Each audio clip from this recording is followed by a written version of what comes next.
Hiram recording studio हरदी मो। होली में चोली रंगा लाए भौजी करना बहाना माहे।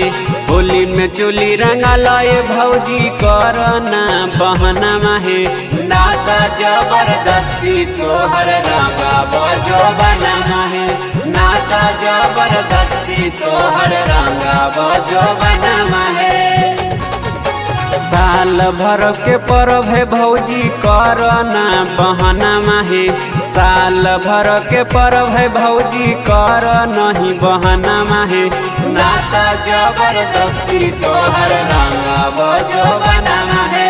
नाता जबरदस्ती तोहर रंगा बजो बना माहे।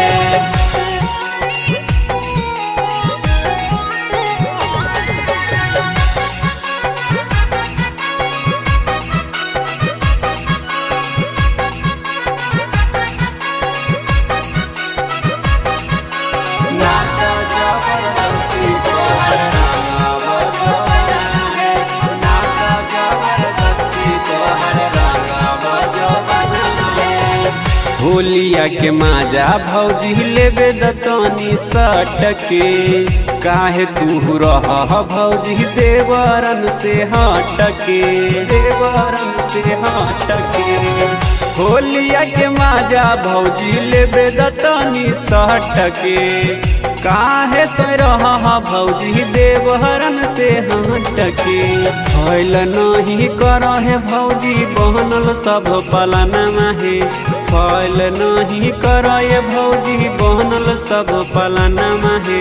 नाता जबरदस्ती तोहर रंगा बजो बना माहे। नाता जबरदस्ती रंग देव तोहर जवन माहे।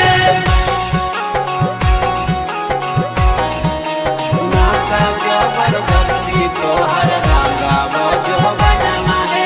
नाता जबरदस्ती रंग देव तोहर जवन माहे।